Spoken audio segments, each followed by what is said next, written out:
Welcome back to The Journey, a conversation series from Collegiate Sports Associates featuring senior leaders from across the intercollegiate athletics landscape. In this episode, CSA Senior Advisor and former University of Virginia Athletics Director Craig Littlepage sits down with Lynn Holzman, Vice President for Women's Basketball at the NCAA, a few weeks before the end of the season to talk about her journey through college athletics and, of course, the upcoming March Madness tournament. Good afternoon. This is Craig Littlepage speaking, and I'm proud to be able to host this next version of The Journey. And my guest today is a national intercollegiate athletics administrator and leader. I'm pleased to welcome Lynn Holzman, the Vice President for NCAA Basketball. Lynn, how are you doing? I'm doing great. I'm really happy to be here. Well, I know that the past few weeks have been very, very busy for you and the rest of your staff. And certainly the coming month and a half up through the first week or second week in April will be even busier. But when I joined the basketball committee in 2001, actually 2002, I was surprised at all the things that go into hosting a national championship like the basketball championship, either the men's and or the women's. Can you give us a little bit of a snapshot as to what goes on this time of year related to your oversight of the basketball committee on the women's side? Well, for women's basketball right now, we're in the midst of supporting the committee as they're doing a lot of their prep work, working as they look toward Selection Sunday when our 68-team bracket is announced. In women's basketball in this season, we have 2 top 16 reveals, and that's done. The committee does its work, and then in partnership with ESPN, who's the broadcast right holder for the Women's Basketball Championship, we have 2 reveal shows. So we had one last week and we have one next week. That really surrounds, trying to get into the right position about which teams may be in the tournament. And then in our case in women's basketball, it's particularly important because we still our format of our championship is still that top 16 seeds have an opportunity to host first 4 games and then also first and second round games. So those are non-predetermined sites. That then translates to a lot of the work that my staff is doing is really getting in preparation for a potential of 20, 25 teams that may be in those conversations of ultimately earning a top 16 seed, but then working with those campuses and potential hosts to be able to mobilize as soon as the bracket is released on Selection Sunday to start moving teams across the country into hotels that we have secured at these campus sites, getting branding, signage, Coca-Cola, beverages and everything mobilized immediately throughout the country and within about 24, 36 hours. Don't forget the basketballs. The basketballs, the coolers, the officials. We have to get all them moved, everything. It's an undertaking for sure, but that's a unique element of the Women's Basketball Championship still is those early preliminary rounds are at campus-hosted non-predetermined sites, so it causes a lot of additional effort and organization on our part. Okay, let's start from the beginning because this conversation is called The Journey. Tell me a little bit about your childhood and how your interest in sports began. I grew up outside Cleveland, Ohio, in a town called North Royalton. I'm the 4th out of 5 kids. I have a brother and then 3 sisters. Sports really was a integral part of my growing up. It was a way, frankly, that my family connected. It was through playing kickball and baseball and softball and football and basketball. That was really how we spent kind of the time we weren't doing other things. I also grew up on a small farm, so a lot of physical labor associated with that. But through that, that's where the love of sports really developed, and that carried through as I started playing, earlier in life, t-ball and softball, and then eventually basketball, volleyball, and other sports. I was a multi-sport athlete in high school. I was actually recruited for all 3 sports to go play in college. And for me, that was particularly important because I'm a first-generation college student. And then ultimately choosing to play basketball in college, where I was a student athlete at Kansas State University, kind of was that culmination of a lot of those efforts. Sports for me growing up was particularly important because I was a painfully shy individual. So sports was a place that I could really be myself and really come into my own. It was also a place I think that's important for a lot of individuals, but particularly young women, that being tall, being strong, and all of that was important because sports was the place that I could truly bring my whole self. So then eventually building a career in sports was a natural pathway for me and to stay associated with it.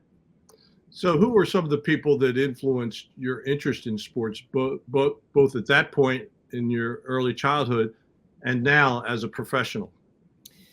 Throughout the years, I would say, first of all, it started with siblings, in particular, my older brother, because he was, quarterback of the football team. He played basketball. I did all that stuff. And I was the sister that would go outside and play with him. He'd kick the football and make me go run after it and bring it back. And so that was very impactful. I distinctly remember a certain period of time when I was younger that it was one of the few times I actually remember my dad, because he worked all the time as a farmer and he was also a roofer, which is very hard labor.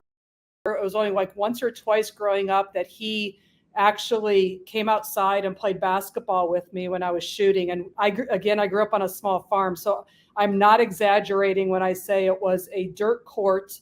It was a basket that was about 11 feet high. It was too tall, but I think it helped me later with my shot. And there were tree roots that were on the ground, but I still can envision to this day the two times he came out and actually shot with me. And I found out later from one of my uncles that my dad was actually a very, very good athlete in high school, but he didn't have the opportunities, and my mom didn't have the opportunities pre-Title IX to really get into the sports space. But to me, that's a reminder about how impactful it is and how influential parents can be on us. Later in my career, coaches, of course, I can point to. Professionally, I had the honor early in my career that I helped support committees when I was working here the first time at the NCAA, that Christine Grant, formerly of University of Iowa, and one of the early advocates around Title IX. I had a chance to work with her, Charlotte West, who was at Southern Illinois, and then later people like Sandy Barber, and then also people like Kevin Lennon that I still work with today have been really impactful and influential in my life.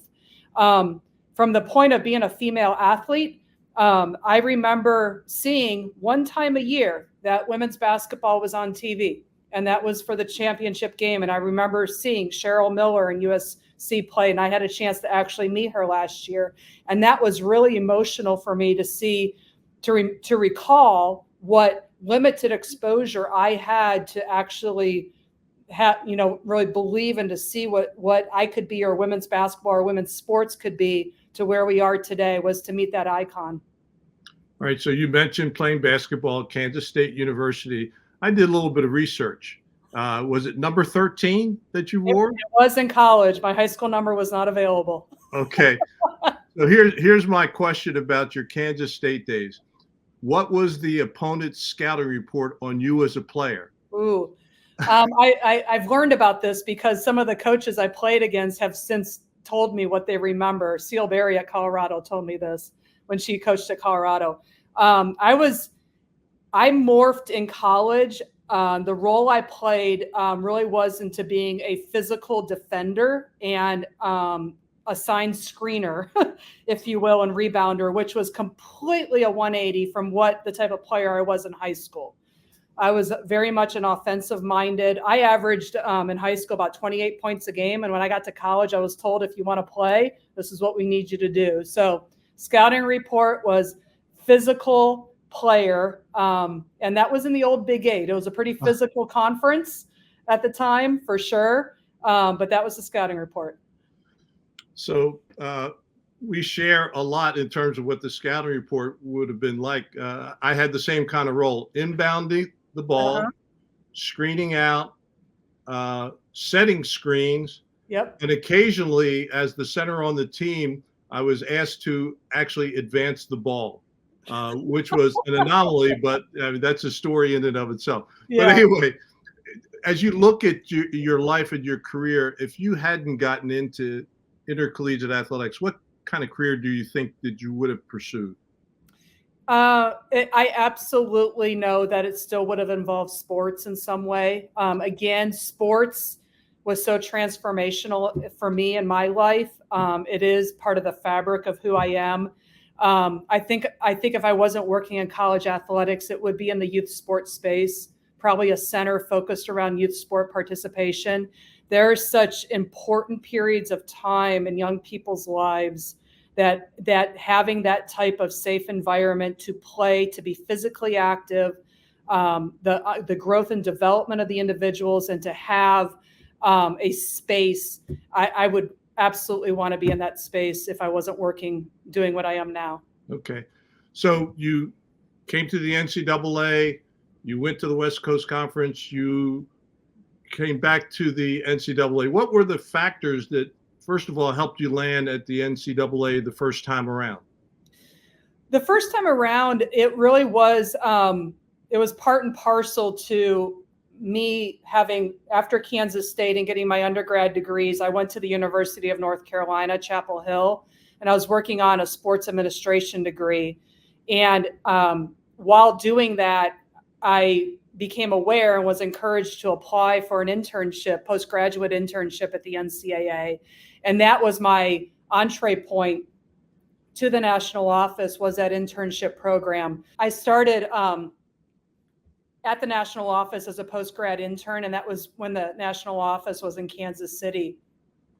And then from that, I got hired on, and then ultimately spent 16 years in my first tour of duty at the national office. And so you leave the national office to go out west. Talk a little bit about that in your role as a commissioner. Yeah, it was leaving the national office and going out to the membership was a very intentional decision. I had aspirations to be a conference commissioner, and I fully recognized that I needed to get out into the membership to gain other experiences and perspective. Going out to the West Coast Conference aligned in many different ways.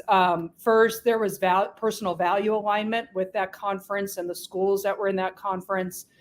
They're a very successful multi-bid league for many NCAA championships, also basketball-centric for both men's and women's basketball. And then I also had the opportunity at the time, Jamie Zaninovich was the commissioner of the West Coast Conference, and I had met him when he served on the Committee on Women's Athletics, and I was a liaison with that group. So all the signed, if you will, and for me to, leave the national office, go to the second most expensive city within the country to get those experiences with the goal of becoming a commissioner. So I had senior executive roles there. And then after Jamie departed, I went through the process and then was selected by the presidents of the West Coast Conference to assume the commissioner role. And at that time, I was the only third commissioner the conference had ever had in its existence, the first woman that had ever been appointed to that.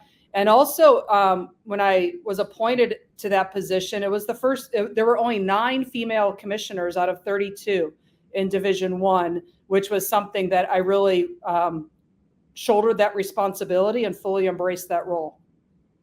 And then you make a return in 2017 to the NCAA as a vice president. What were the factors that aligned for you to make that transition? I think with that story, I think the lessons that I would convey to people is that sometimes opportunities come in front of you that you never thought you would seek out or don't anticipate. And that was the vice president of women's basketball position here back at the NCAA is a prime example of that. As I just mentioned, my career aspirations was to be a conference commissioner, and I was very honored to be the commissioner of the West Coast Conference and was fully bought into that position. And I expected to be there for years and years of my career. When this position opened, there was actually people within the women's basketball and the community of college athletics that encouraged me to look at it, if you will. I wasn't looking to leave. And it was because of the work I had done previously at the NCAA national office surrounding women's basketball, as I helped support the Women's Basketball Coaches Association before I'd stayed connected to the game, even with all the other responsibilities.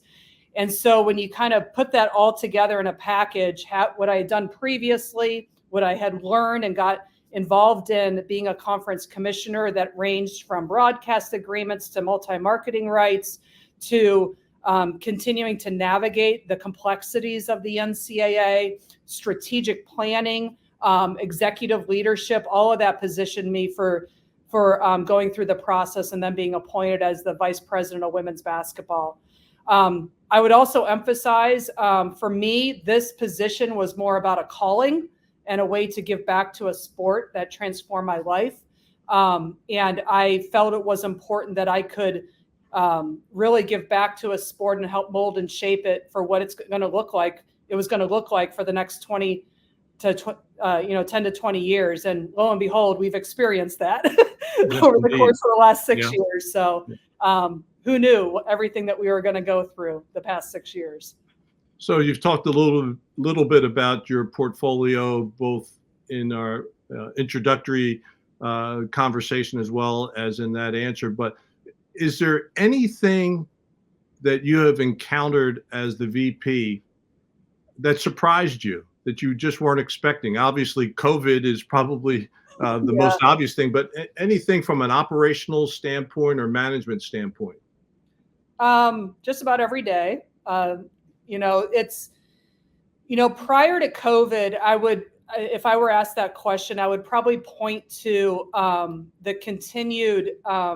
the constant and continual advocacy role and trying to navigate and secure resources. Because prior to COVID, there have been people prior to me, people that have been on the women's basketball committee or leadership groups that have been advocating for an infusion of more resources, seeing the potential of the sport and the championship. And there had been incremental investments, if you will, over time, and you could see the trajectory growing there. My first championship in 2018 in this position, we set records in Columbus. That was followed by new records in 2019 in Tampa for the women's Final Four. You were seeing this flirtation really starting to permeate with women's basketball and other women's sports. So then those challenges existed, even though you would consistently point out, look at what we're doing, look at this potential, look at what is possible here if we invest. And then with COVID, obviously one of the inflection points and one of the tipping points was the inequities between men's and women's basketball championships that were exposed, and the curtain pulled back, if you will, so that there was more public knowledge and understanding about where there were different experiences and resources, and our student athletes and others publicly asking the question of why. So it was certainly not a lack of trying and for years, people trying to get us to a more equitable, fair place of those experiences around the championships for our student athletes. But COVID certainly was, and the gender equity report that came out of that 2021 championship after that certainly was that inflection tipping point.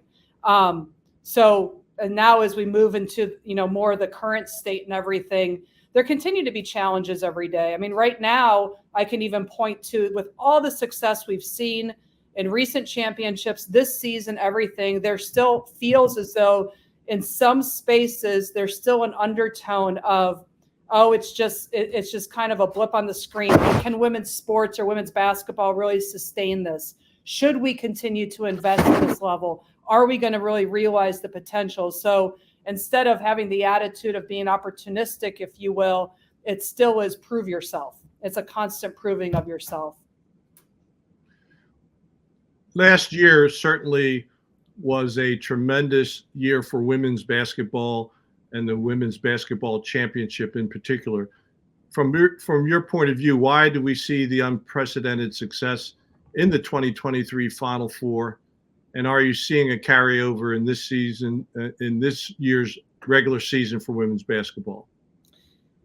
You know, speaking to the pandemic again and what I just described, where you had with the gender equity report, and it's not just women's basketball, there were other things happening in sport beyond even college sports that were out there being consumed through the media. The U.S. women's national team, the soccer team, and the equal pay debate that was going on. You know, we had seen previously issues that were raised around tennis, you know, prize money or golf or whatever, and gender differences with that. So last year's championship, again, as we saw just a couple years before, we had an infusion of different level of resources, and as we were coming the first, I would say, more normal championship since COVID, you're actually visibly being able to see that and how we had elevated the student athlete experience, how we elevated the fan experience. COVID, I think also the pandemic put many of us in a place that coming out, we were thirsting for finding community again. And live sports is a place that I think many of us gravitate toward.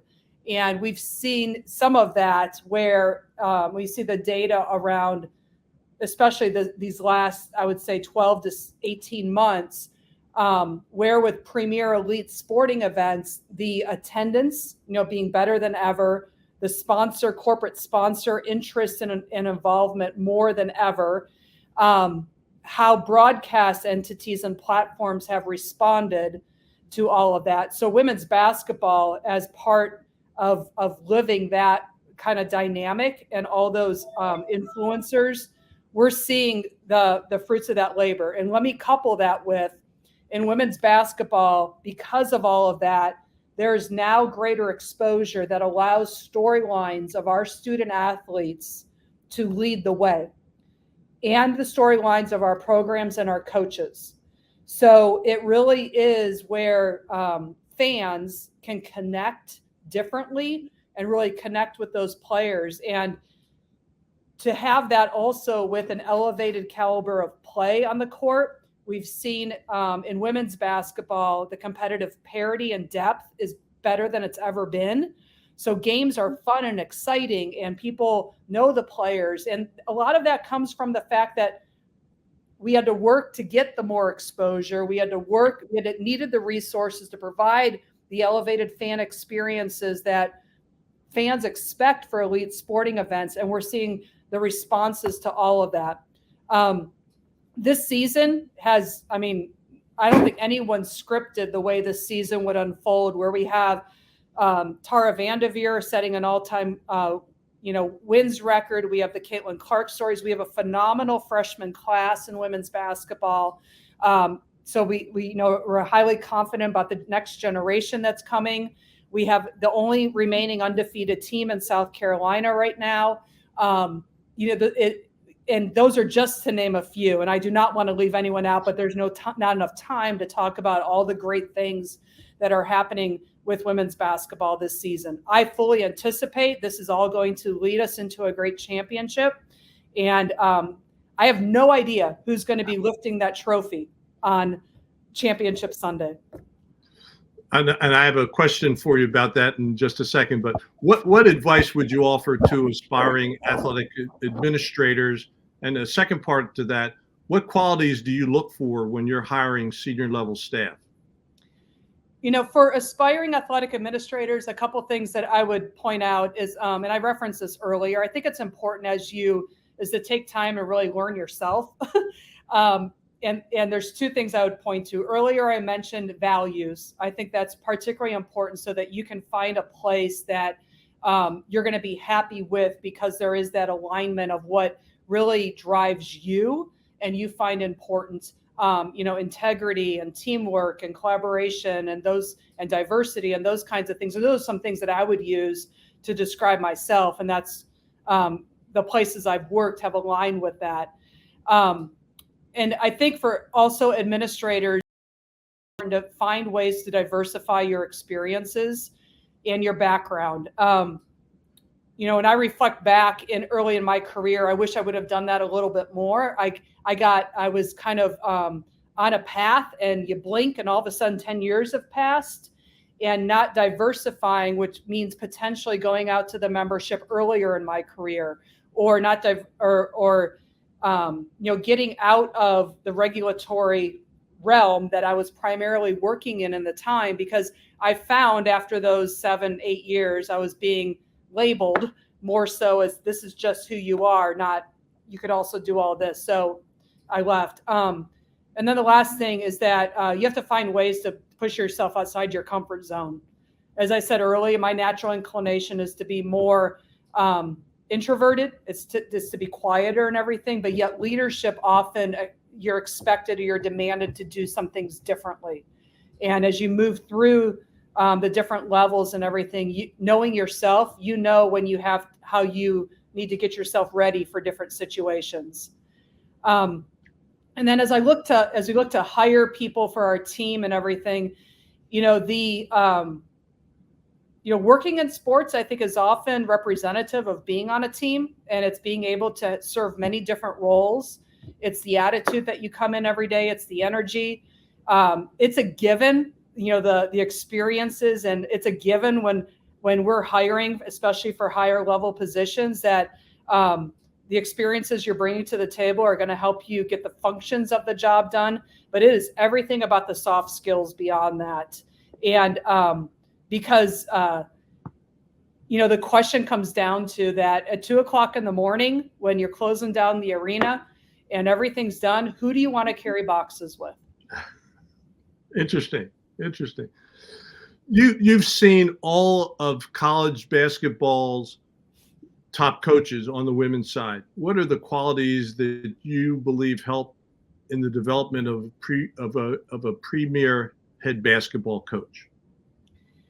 I think it's evolved, and I would say now it is about the basics of knowing the X's and the O's and the modern game, if you will, being innovative, all of that. The people skills more than ever, I think, are necessary for a coach. So it's their own, again, self-awareness, emotional intelligence, but it's being able to work with the diversity of different personalities and backgrounds and people on the team. There's so many different pressures that coaches face today because the environment is so different than it was even 10 years ago. Not even like when you and I played a long time ago, but even just 10 years ago. And the pressures of how college athletics continues to evolve. It's transfers, it's, name, image, and likeness. It's all these other external things. So the adaptability by coaches and to remain relevant and being able to connect with their staffs, being able to connect with their players is particularly important. All right. So you referenced this moment just a few minutes ago, and I've been, as a committee member, a part of that moment when the championship game is over, the confetti is still in the air, and it's the honoring of that championship trophy. Mm-hmm. How would you describe that moment from your perspective? What goes through your mind when you are in that arena and you're experiencing the culmination of the tournament, the season, and here's the championship? Even you describing it right now gives me chills. I mean, because there's nothing greater to see other people experience that. I mean, to me, that is like one of the greatest gifts, is to see our players, the coaches, and just the emotion that they have around it. I also feel for the team that is not getting the trophy, of course. But there's nothing to compare it to. It's like it is the culmination of everything. And for that brief moment, you get a chance to exhale. I always remember the feeling of relief Yeah, that all the games are over, the travel is over, all those things that we do behind the scenes as either staff members or committee members have been successful, and hopefully the nation has enjoyed a wonderful championship game and a wonderful championship tournament. But we are so blessed to have an opportunity to be a part of something that is so very special in college athletics in this country. it is. Yes. Well, Lynn, thank you for your time. And I know that you have a full schedule this time of year in particular. It's been a joy to hear from you, and thank you for your contributions to the game. Thank you for all the things that you do as a leader in the higher education space and intercollegiate athletics. It brings great value to the experience that the student athletes have, regardless of whether it's basketball or lacrosse or any of the other sports. So thank you. You. Wish you all the best. Stay safe and healthy over the next 6 weeks or so. That's right. Greatest season of the year, March Madness. Thank you once again, Lynn. All the best.